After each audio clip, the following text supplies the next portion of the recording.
Everyone, it is our usual Friday Grad Clinic, and I'm really excited about the topics we have lined up today. It's going to be a good one. You're going to want to stick around because we're going to cover towards the very end some questions that came in this week, including what kind of job can you find if you don't go all the way through to the PhD?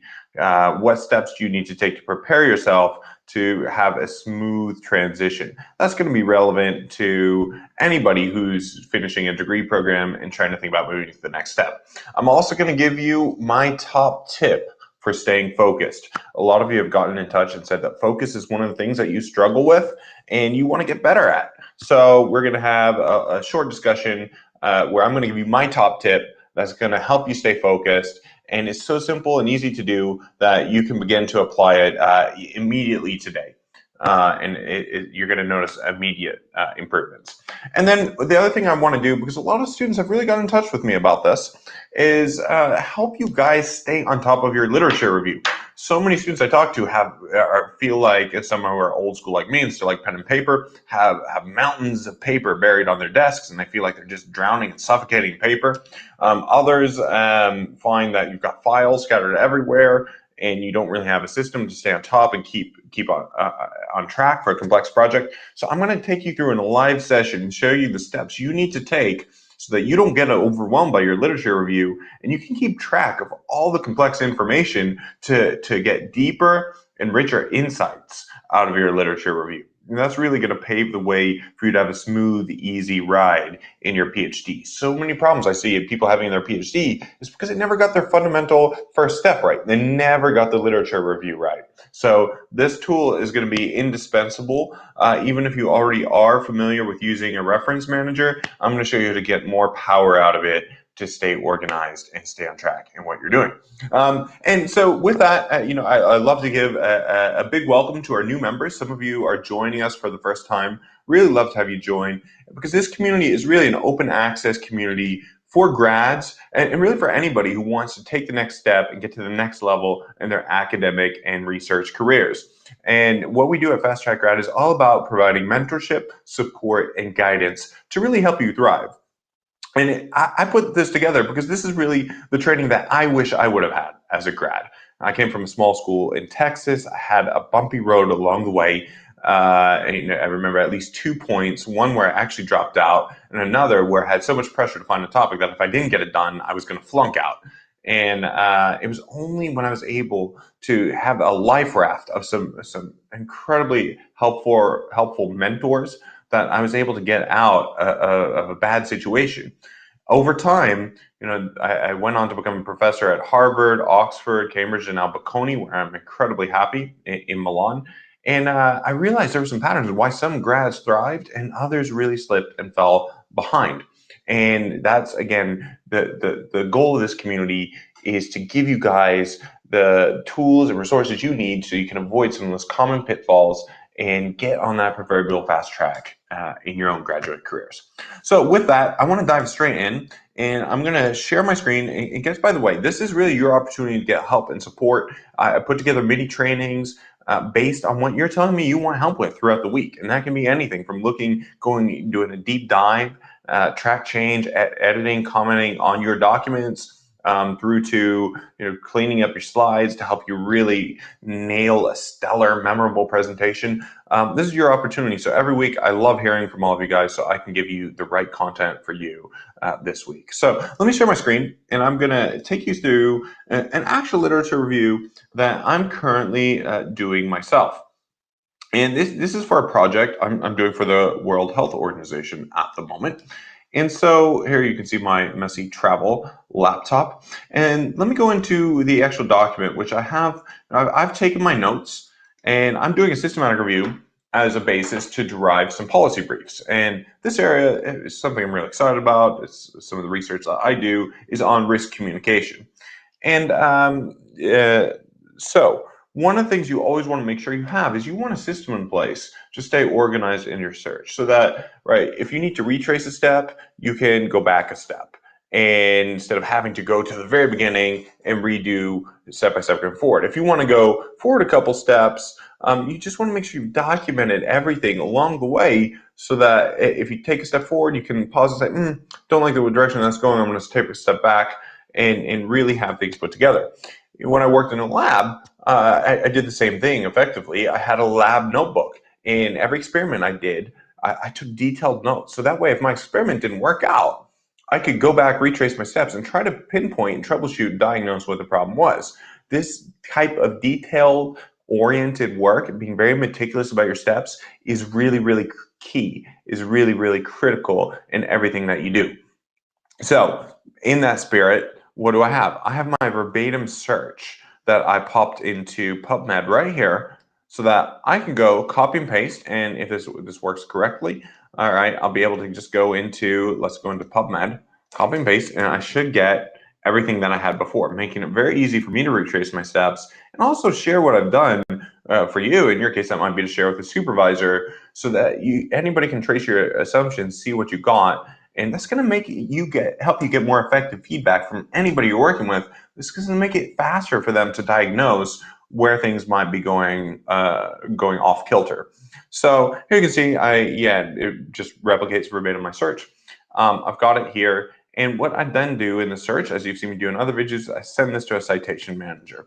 And this process is very simple. You just want to get all your results. You want to create a file. And here we go. I'm going to put this onto the desktop somewhere. Let me just drag and drop this here. You guys have seen me do this before. It's already here. So I'm going to actually rename this file to something else to avoid this problem. So let me open the folder. And I'll rename this, and we'll just call this example lit review. Just keep things tidy. I'll drag this onto my desktop. Next step is I'm now going to go through and organize EndNote. Let me just make sure you guys can see the screen. I hope you guys can all see here. I was getting some comments. If you guys, our screen is black, that is not the intention. So stop screen sharing. You can't see it, guys. Okay, thanks for letting me know. Thanks for letting me know. Let me see if I can get this to work again. So it says screen was black. Let's try again. Share screen. Aha. Let me do this. Okay. Thanks for letting me know about that. Okay. Now I think you can see my messy desktop. Let me retrace those steps so you can see it. So what did I just do? So I'm going to go back to where I started. So let me just retrace my steps. Okay.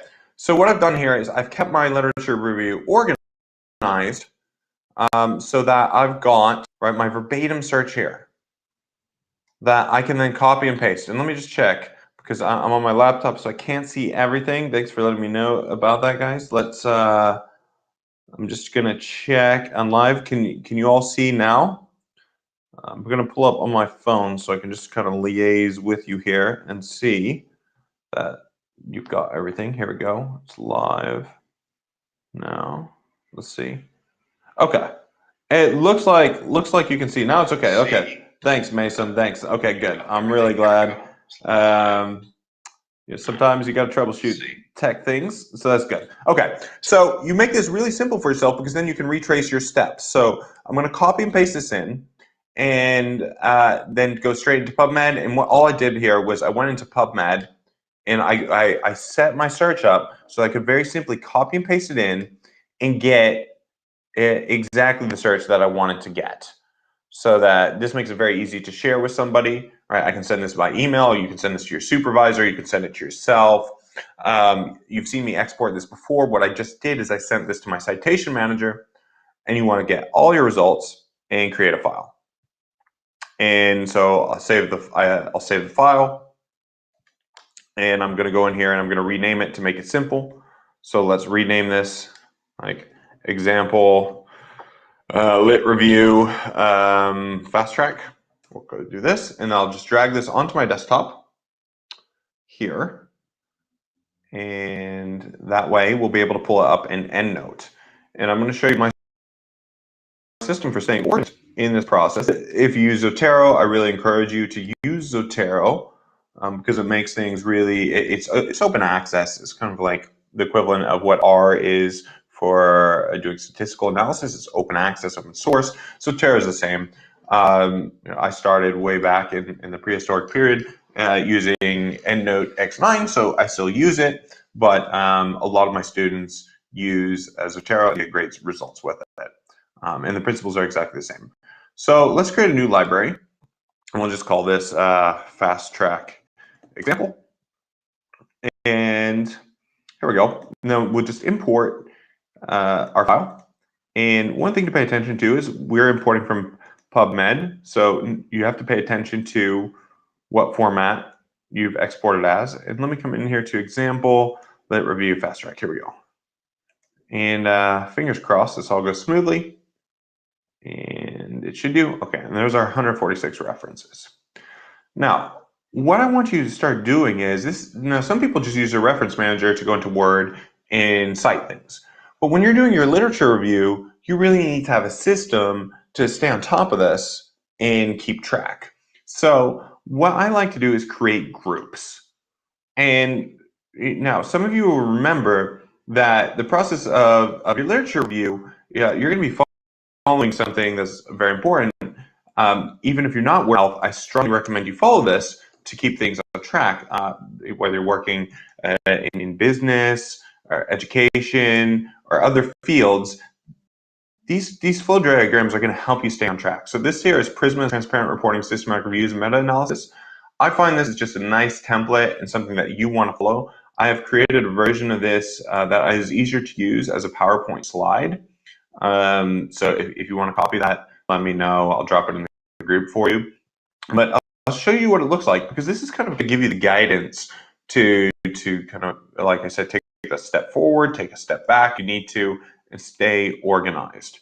And what you can see is this is taking, okay, from your search term, you get a set of records, you identify it, you remove duplicates, and you're going to go through a process from everything that was in your big search to getting your final study. This is going to help you stay organized. So I can see here from Pubmed, you might be having multiple searches. We're on one here. We had 146. There's some keywords, no registers. There's no duplicates in here, so there's just going to be a 0. And now I'm going to be prepared to go through and start screening articles, making decisions about what's in, what's out, and assessing them for eligibility. And this is where it's really helpful to stay organized. So what I then like to do in EndNote is come into EndNote and create a group that I'm going to say is going to be, and actually I'm going to create a group set, and I'm just going to call this screening that corresponds to the stage of what I'm doing. So let me close this out. And inside screening, I'm going to create a subgroup here that I'm going to call included. And then I'm going to create subgroups again that are going to be excluded, but excluded for various reasons. Maybe excluded because you could actually do subgroups of your excluded. So you could do excluded and do it this way as well. Create. Hang on a second. Let me just delete that. Let me see if it'll let me do that. Some reference managers do let you create a subgroup, and that won't. So what I usually just do here, as I recall, is excluded because not a study. Or maybe I'll create another group, excluded because not about, in this case I was looking at risk communication, because no risk communication. So your reasons for exclusion are going to be here that make it easy for you to keep track. And then what you're going to do is, as you go through each of your studies, you're going to go one by one through and start looking at them. And I like to go in alphabetical order and just look through these and see, is this in? Well, this looks like this is a research agenda, doesn't look like a study. I'm just going to drag this to excluded because not a study. Go to the next one. Imperative for systems thinking, a qualitative study. This is a study, and it's about the things that I care about, so this is going to be included. And keep going and go through all these: communication, personalized disease, cost-effective research. This is going to be included. Now, sometimes what you might have as you go through screening, you might find things that are excluded, but something that's particularly interesting to you. So sometimes I do things, and I'll just create maybe just a notable study. Say maybe there's a review that's similar to mine. So I might just put a review study that might not be in my inclusion criteria, but I want to come back to later, and I create a folder for that. Maybe this is something that I think about, oh, I'm going to need this for writing my introduction, or this has some valuable information that's going to help me later on. Create a group to stay organized and help you find where things are. And what's really valuable here is maybe, right, I go back and look through my exclusion criteria and say, okay, I excluded some because they didn't include risk communication. Maybe I want to go back later and say, oh, I actually don't want to put that narrow criteria down. It makes it very easy to pick up where you left off, take a step backwards, so you can keep going forward quite easily again. And just checking the chat, make sure you guys are all following it. We're not having any major technological snafus, doesn't look like it. Okay, once you've gotten through screening, you'll have a set of articles that are then included. And then make it very easy now to go through your next step and go through eligibility. Usually eligibility is going to be the step that you need to look at the full text to make a decision. Where with screening, it's just like I said, it's your screening, you're just looking at the title and abstract to make a snap judgment if it fits. So at this point, eligibility, let's just say I'm just going to copy a bunch in here for now. I might now want to make the step. Whoops. Let me do that again. Just drag a few in here as an example. Is this, you need to create a group in here first. So that's a group set. So in the group, let's just say I'll put in all for now. So all that we're in eligibility. I'll come in here. There's no right or wrong way to do this, but you need a system that works for you. And out of this all, I might then have some excluded. And again, I'll create a series of groups that will say excluded for not a study and various reasons. So now I have all my studies, and as I go through, this time I might try to get the PDF. So you can come here. I won't get this now because I'm not connected to university, but you can go to find full text, and this will do its best and define the text for you, which is also going to save you some time. This is going to take a moment to search through. And what you're going to do then is at this stage, you're going to look through the full text. Okay, so I found this one. So I can go ahead and let's see. Let's look at the paper here. And like this, if it'll let me while it's still searching. No. So then here, I'll be able to look through the paper and highlight some keynotes and here's some interesting information about the study. And I'll be able to go through, look at the study closely and make a decision about where it's going to be, whether it should be in or out or not. And the nice thing about keeping this inside your reference map is that it's going to make it easy, like I said, to retrace your steps and go back if you need to, so that you won't be lost. You'll remember where the study was. Now, sometimes to stay organized, maybe you're not doing this systematic review and going through full inclusion. Maybe you want to create groups. Maybe you have several themes on your topic. For example, in my topic, fine, maybe I'm not going through screening eligibility. Maybe it's not about inclusion and exclusion. Maybe I want to create a group and I want to say, okay, this is about economic. These are the studies about economic aspects. Maybe another study is about the environmental aspects of whatever I'm looking at. And that's going to really help. I might create a group of literature that's connected to a point of the outline of the part of the literature review that I'm writing up. So I might have a study that covers both economic and environmental aspects, but this is going to help me be particularly thorough to stay on track and make sure I've covered those main studies. So guys, I hope you find this helpful because this will save you. If you're not using this and going this way, it's going to save you time and avoid mountains of papers on your desk and having tons of different folders. My old school way of doing this is I just had folders that I would just kind of save from Google Scholar and other sites, just save all my papers in those folders, but I had no clear organizational system to keep track of everything. So it is a little bit of an extra step up front to load everything in here and organize it. Once you have it organized, you're not just writing a small paper, you're writing a big thesis, a big research article. You might remember for a week or two, but over time, when you have such a complex project, you may begin to lose track. So this is a system I strongly recommend to help you not lose sight of key things that you want to say, especially when there's something you want to get back to later. Again, like I said, create that group that says here, interesting papers or something, or something that's maybe like for future research. if you know your paper is going to have to talk about implications for future research, maybe there's something that has had a really promising section that you want to come back to later. Drag and drop those in here so you remember it for later. Okay, technological snafus aside, excellent. Just saw the screen for a few seconds. Now you're there. Okay, lots of comments. Thanks for bringing that up, guys. Glad everything's okay. Any questions about that process? Do you feel, are you, let me know in the comments. Are you already doing this? Could you see how you could begin to apply this to keep better track of your literature review, especially perhaps organizing your literature into the sub themes that you're going to then need to write up? Again, you want to create a close connection between the organization of the literature you have and what you then want to write up to make things smooth and simple for you. Our groups in Zotero, yeah, 100%. Let me show you how to do the same thing in Zotero, which I use a lot. So I'm really glad you asked that. And let me go back to sharing my screen.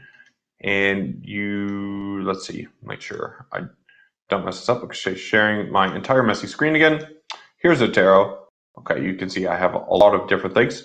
Here's an export example. So what I might do, now this is pretty messy on my side, so I haven't cleaned this up, but you would just do the same thing. You create a new sub collection, and let's just call this included.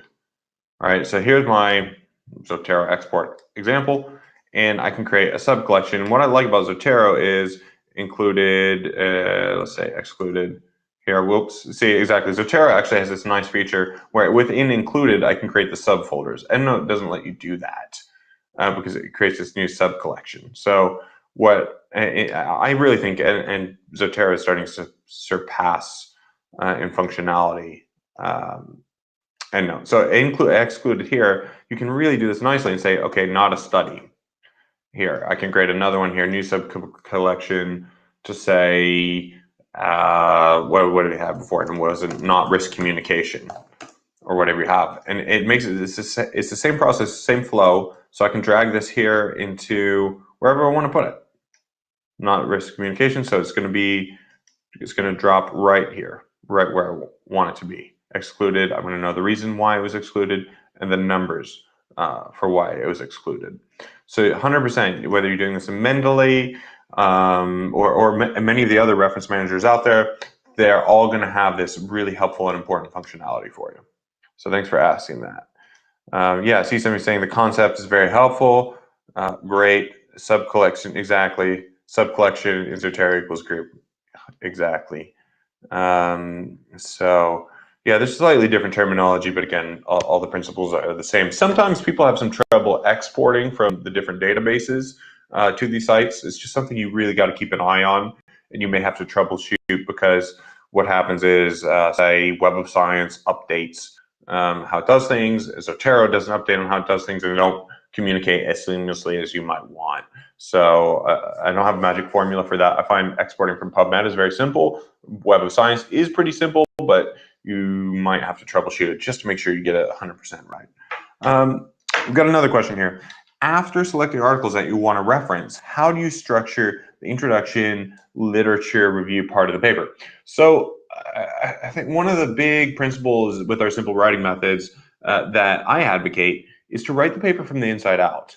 So suppose you are doing more of either a scoping review or narrative review or systematic review, anything in the space. I like to write up the methods, and it's just going to make things easier for you. I like doing literature reviews in this way because they're replicable and they're easier to publish, and it gets you in really good research habits. So what you can see is actually the first step I did in doing this review that is going to form the basis of some policy briefs for the World Health Organization is that I just went through, and let me come back and show you in my Google Drive if I still have this up, and I think I do. You'll see the very first thing I'll do is I won't write the introduction. I'll write my methods. So here you can see the methods of the piece. First thing I'm going to write up. And it feels very natural to write up your methods as you go through because it's fresh. It's what you've just done. It's like, so I searched PubMed here for these keywords. Here's how I found my keywords. Here's how many articles I got. Now I applied inclusion exclusion criteria. And so based on that screening of that, I got this many articles and so forth. It just it's a natural flow. Now that I've got my research articles, I'm going to extract this information from them, analyze them this way, and go right up to writing up the results. So I see a lot of students really get hung up trying to write the introduction early, and I would save the introduction for last. And one thing that I like to also do as I'm going through and reading papers, right, the introduction, you kind of can foreshadow and look ahead and say, okay, my introduction needs to have key things about why are we having this conversation now? What's the big debate? What's the gap? So if I go through my review and I see some papers that I think are going to be helpful and I want to cite in the introduction, I create a separate introduction group or sub collection, depending on which reference manager you're using, and I put those papers there. And then I have everything I need to write up a powerful introduction. And you guys know, you guys may have noticed this happen. I think, oh, I found this great paper. I need to remember that for later. Create a sub collection in your reference manager so that you hang on to it. So thank you. Yeah, really glad that this is helpful to you, Lynn. And Aditya, you're saying here in terms of writing, I'm not following you. What you mean with in terms of writing? If you can clarify, if you can clarify what you mean there, that would be really helpful. And just a reminder, because I'm seeing we get a lot of comments from our Facebook group. I know a lot of you guys are watching on the read, which is wonderful. It's really a great challenge to try to keep everybody happy on time zones. We have people from Australia, from the US, from England, from the Middle East, Sub-Saharan Africa, really East Asia, all over the world. And it's really what's I'm so proud of with this open access community. So I try to balance everybody on time zones as best I can.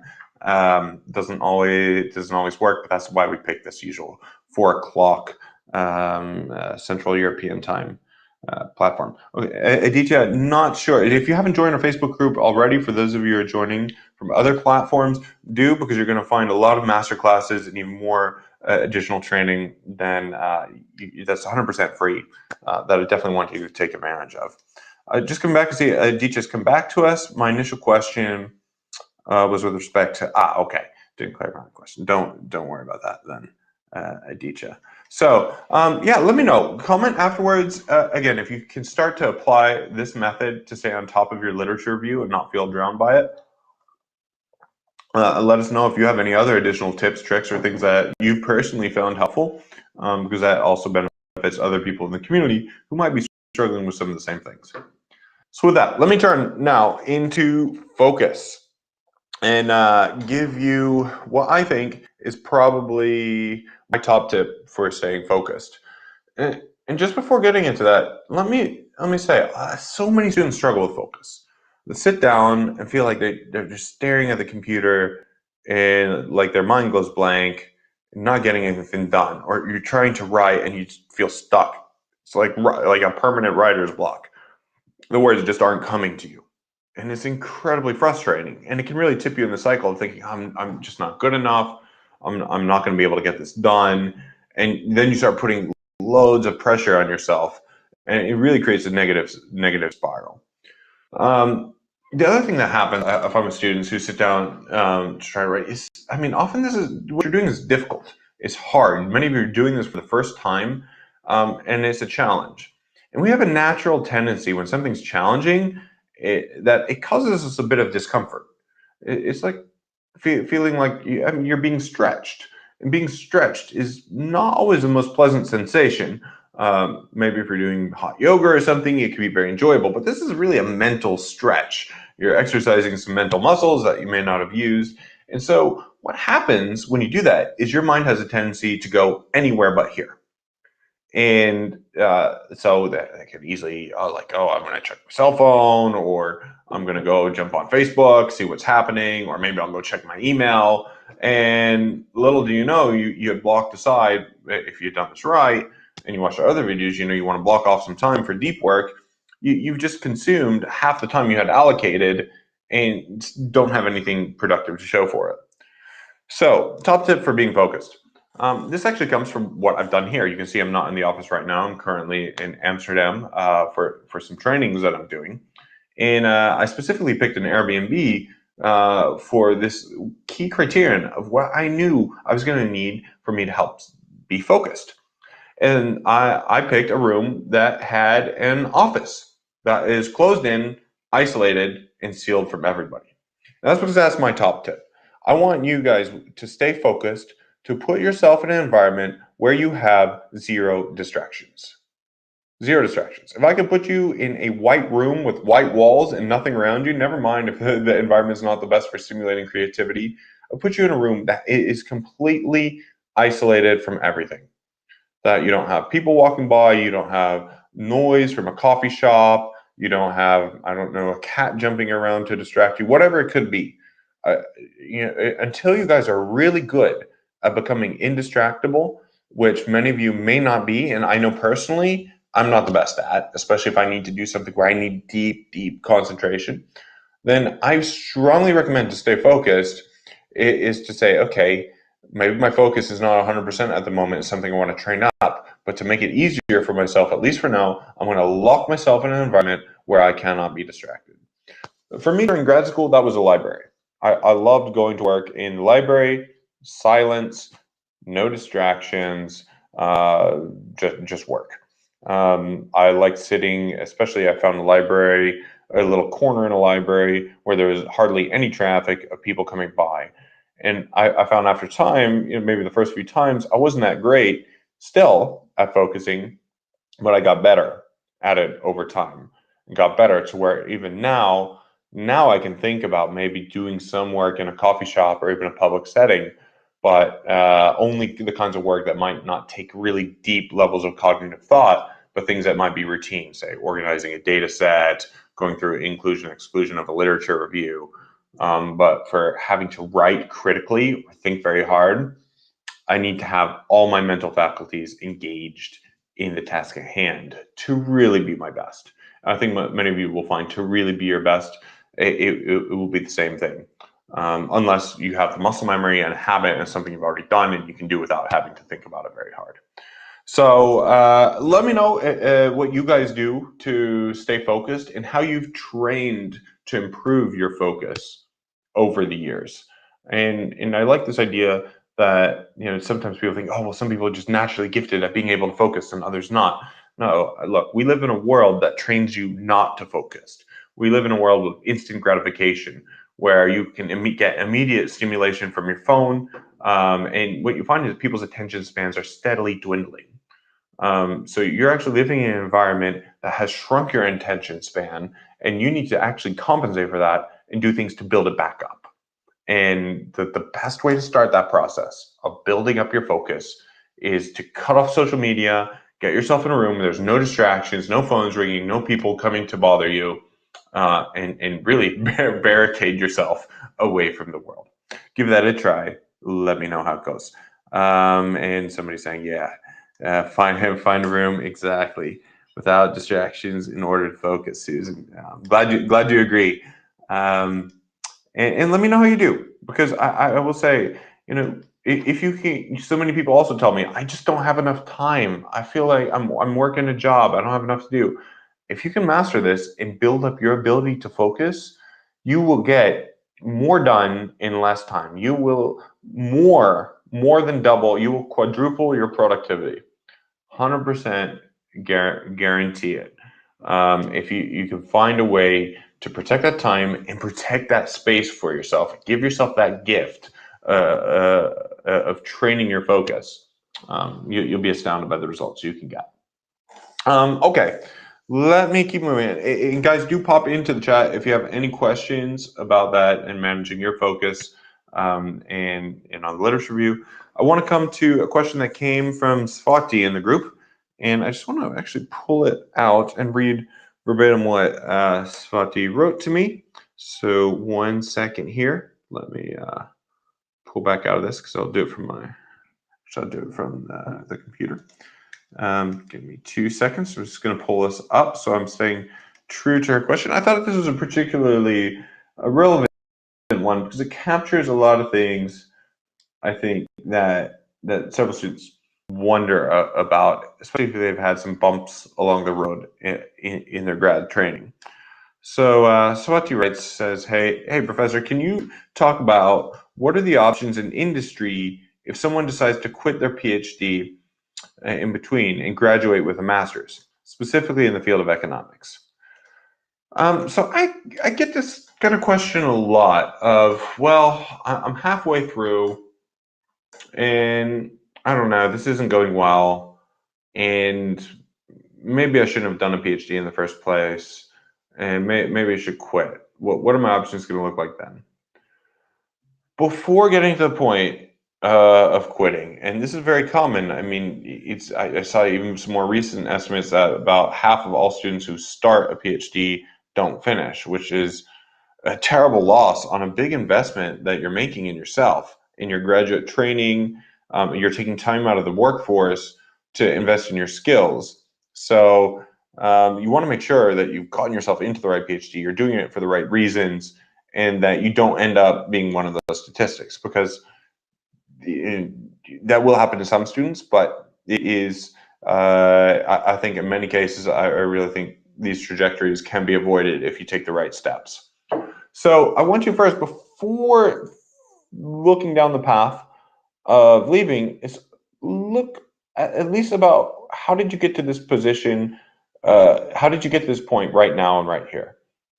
And ask yourself if you found yourself a mentor.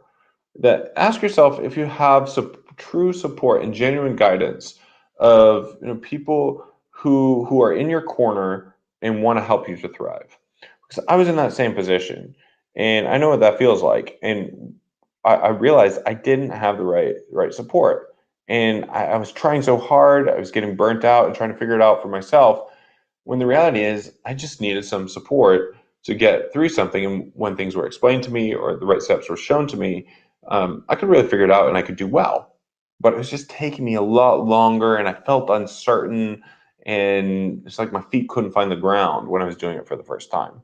So Swati, I want you to ask yourself and look hard at your program, and see if are there some shortcomings in your program that are making you feel this way that maybe you can compensate for, you can adjust for, and you can supplement. I mean, especially during COVID, I know a lot of students who really felt they weren't getting much face time with faculty, and they were really struggling. They're really slipping through the cracks, and feeling very isolated. Again, it's one of the reasons I created this community. So, okay, but if you have decided, say, listen, no, what's really happened here is I started the field and I thought I loved research, and now that I'm realizing it, I'm realizing, you know what, this is not the life for me. This is not the career path I want to go down anymore. My passions and interests have changed and evolved. And I went down this road. I now see where that road is leading me. And even if I do well, I don't want to continue this road.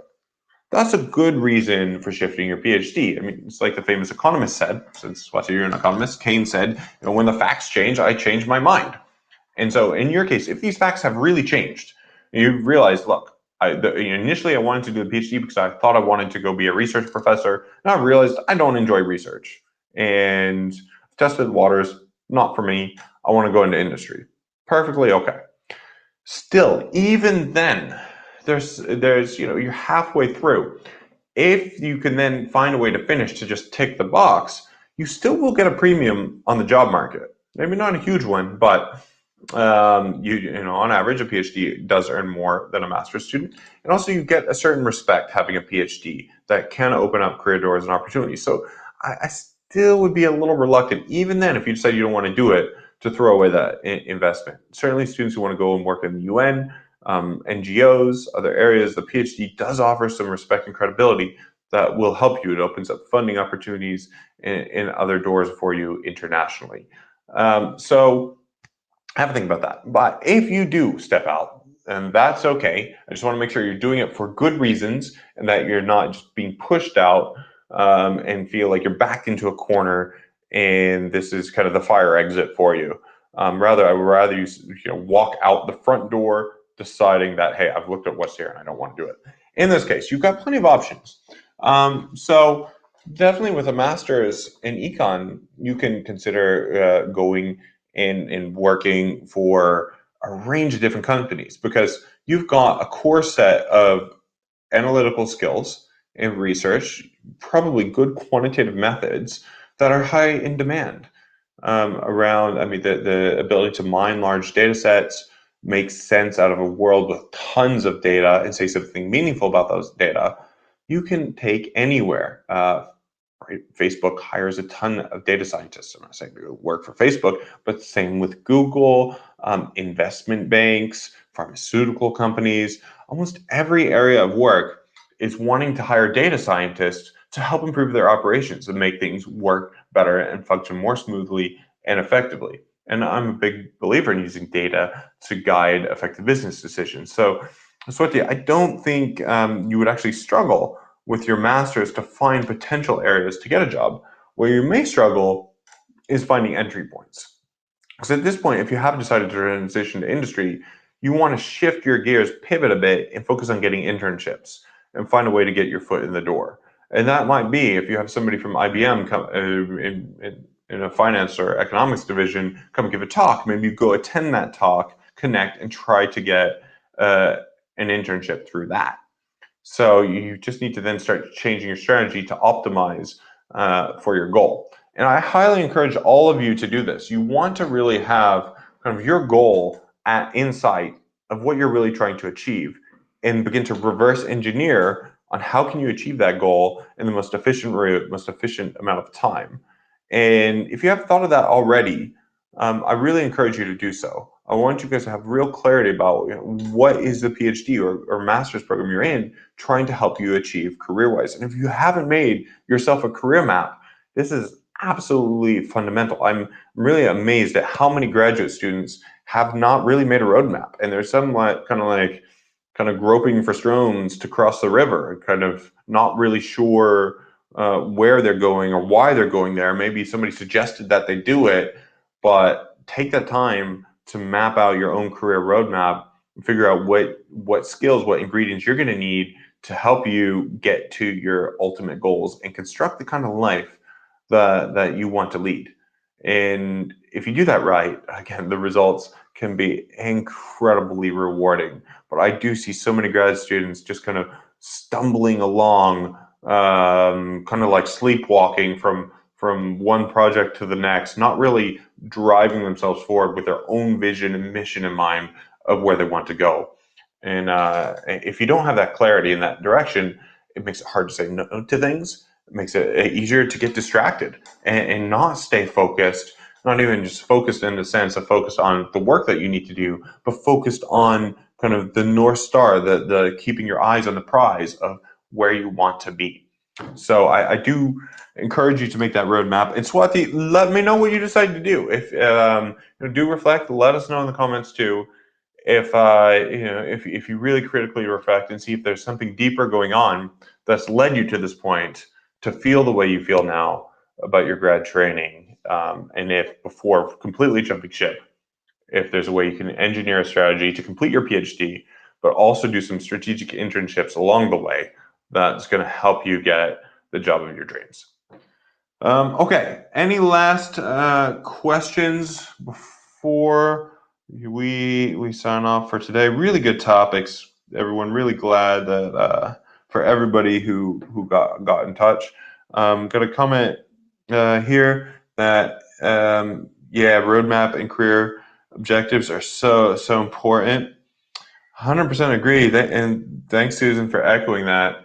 Just and if I had my way, this would be kind of what I'm finding in so many universities is that they're running more like factories, and they're much less individual. I remember this when I was a student at University of Texas, in say a smaller branch, but when I was taking some classes there, I wasn't even a person; I was a number.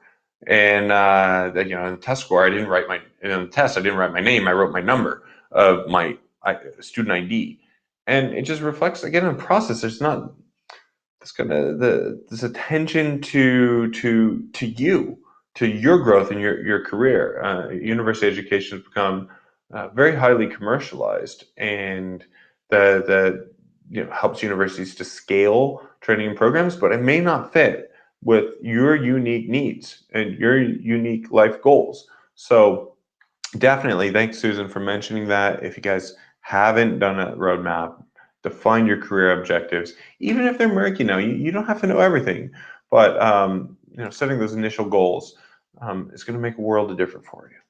So, world of difference. So, I needed this session today. Okay, I'm really glad to hear that you got some value out of this. And as ever, great to have all of you join us. I see several people, saying thank you. Philip, appreciate that. As ever, fantastic to have you join. I'm going to look forward to seeing all of you next week. Try out these tips to stay focused. If you are feeling like you're drowning in your literature review, try to get familiar. The reference manager softwares are not complex, but they're often underutilized by students, and they can save you a ton of time and headache. And we got one more thing. One major challenge is not knowing the array of opportunities available on the other side of a degree. Yeah, and this is, again, when I talk about university being commercialized and so forth, they're not really. You're doing the degree to get your dream job, to get the skills and knowledge, to live a better life. And no, I really do feel like a university sells some of our students short in not providing that kind of mentorship and guidance to help you see the other side. And I think sometimes students think that this is going to be like this automatic kind of trajectory that's going to get you there, but the reality is it's just not. And so often you've gone, okay, well, I've gone from, I don't know, in the US, it would be middle school to high school, and there's always a kind of a next step and a flow that you're automatically taking forward. And then in university, you're just kind of thrown off and say, okay, now you just got to figure it out. But yeah, there's a huge array of opportunities available on the other side of the degree. Some of the more elite schools will have job fairs where employers will actually come in, and that's one way to get exposed. I encourage you to participate in those. And others, you may have to participate in talks and just kind of get yourself exposed to other ideas, other exciting career avenues and career paths. I mean, I remember when I was an undergraduate, I didn't know about public health as a field, wasn't exposed to it at all. And so for me to help others, the only thing that I had a reference point about was being a medical doctor and clinical medicine. And only as I got more exposed and learned and started to follow my passion down that track, did I start to understand and identify other interesting career paths that were connected to it. So I would encourage you to start by a teacher looking at, really in depth of, what you're passionate about, and look at you can even do this by Googling around and find who are some people you respect and what do their careers look like. So you can start, again, reverse engineering your career based on theirs, and also even directly reaching out and attend their talks and get to know how they got to that point. What advice would they have for you to follow in their footsteps? And you'd be amazed. A lot of people are very open to sharing, how they got to where they are. And if you wanted to follow that, what would you need to do from where you're at now? What would they suggest that you do?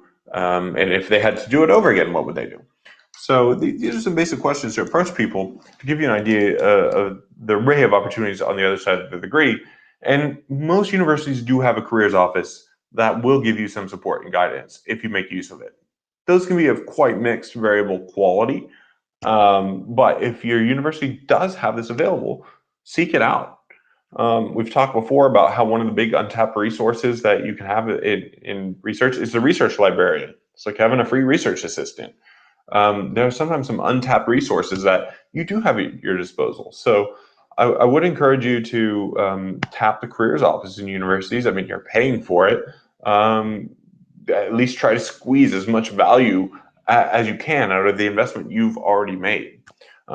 So do let me know how that goes. And I can see Aditya, some other people also agree that they feel a similar kind of challenge. If you guys in this group are seeing people commenting, sharing a similar kind of challenge that you're facing or expressing, I do encourage you to tap the power of community, DM each other, get in touch, because you really do go further and make more progress and strides when you work together to collectively troubleshoot some of the things that you're facing.